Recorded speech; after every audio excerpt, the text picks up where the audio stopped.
जय श्री कृष्ण।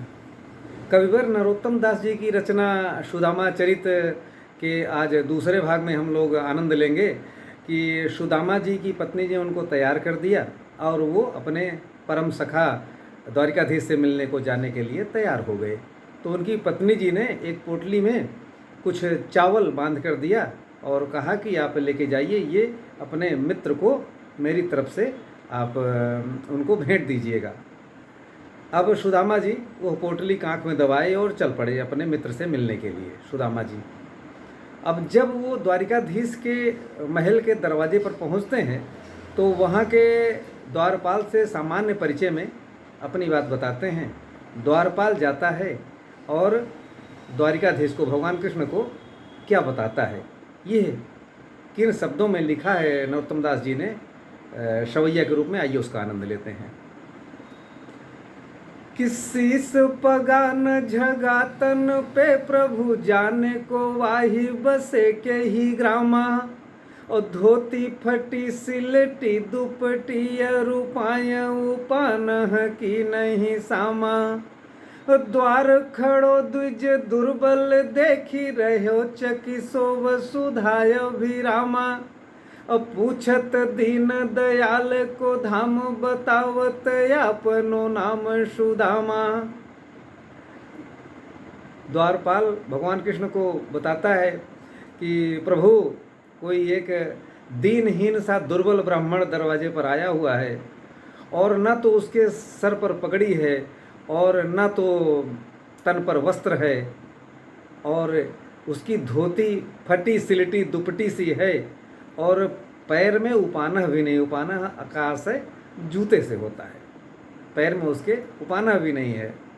द्वार खड़ो द्विज दुर्बल देख रहे चकिसो वसुधा विरामा। द्वार पर खड़ा है और इस यहाँ की धरती को बहुत ही चकित होके और विस्मय से निहार रहा है और पूछत दीन दयाल को धाम, आपके धाम को पूछ रहा है और अपना नाम सुदामा बता रहा है। इतना सुनते ही भगवान कृष्ण नंगे पैर दौड़ते और पहुँचे अपने मित्र के पास। दरवाजे पर जाके महल के मुख्य द्वार पर गए और अपने मित्र को, सखा को लिवा के भीतर आए। अगली पंक्तियाँ है ऐसे बेहाल बिवाइन सोपग कंटक जाल लगे पुनि जोए। ओ हाय महादुख पाए सखा तुम आए इतै न कितै दिन खोए। देखी सुदामा की दीन दशा करुणा करी के करुणा निधि रोए। ओ पानी परात को हाथ छुयो नहीं नैनन को जल सो पग धोए। पानी परात को हाथ छुयो नहीं नैनन के जल सो पग धोए। भगवान कृष्ण इस प्रकार से उनकी दशा को देखकर बहुत द्रवित हो गए और उनके निरंतर आंसू बह रहे थे। कविवर का कहने का आशय है कि इतने आंसू बहे कि उनको पानी का परात नहीं छूना पड़ा, आंसुओं से ही उनके पैर अपने मित्र के धो डाले। इसके पश्चात उन्होंने अपने आसन पर अपने मित्र को, सुदामा जी को बैठाया और सामान्य बातचीत के क्रम में भगवान कृष्ण ने देखा कि हमारे मित्र सुदामा जी कांख में कुछ दबाए हुए हैं। एक पोटली सरीखे उनको जान पड़ी तो उन्होंने लगा कि कुछ सुदामा जी कांख में दबाए हुए हैं और उसको निकाल नहीं रहे हैं, चाहे संकोच बस या लालच बस जो भी हो।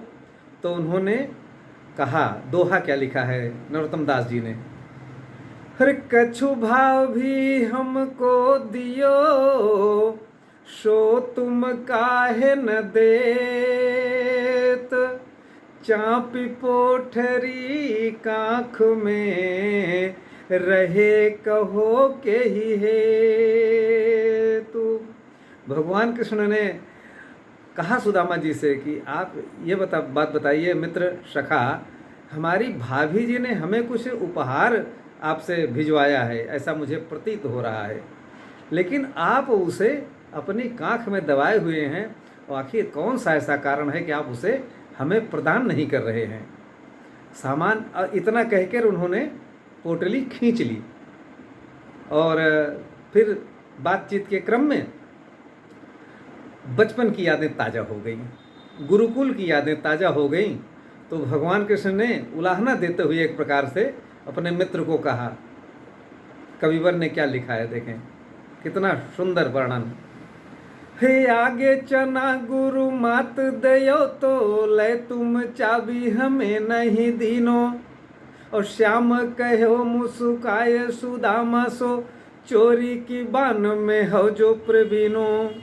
और पोटरी कांखों में चापी रहे तुम खोलत नाही सुधारस भी ने। और पाछिली बानी जौन तजी तुम तैसे ही भाभी के तंदुल कीने। पाछिली बानी जौन तजी तुम तैसे ही भाभी के तंदुल कीने। भगवान कृष्ण ने कहा कि याद कीजिए, जब हम गुरुकुल में पढ़ते थे तो गुरु माता ने कुछ चने हम लोगों को पोटली में बांध के दिया था, जब हम लोग जंगल से लकड़ी लाने के लिए जा रहे थे। तो आपने वहाँ भी चोरी किया था, मुझे नहीं दिया और अकेले ही खा गए थे। वही आपकी पाछिल बयान आज तक बनी हुई है, आप आँख में छुपाए पड़े हैं किंतु उसे मुझे प्रदान नहीं कर रहे हैं। और पाछिली बानी अजौ न तजी तुम तैसे ही भाभी के तंदुल कीने। वाह, इतनी बढ़िया रचना नरोत्तम दास जी की। चलिए, आज के अंक में इतना ही, शेष फिर कभी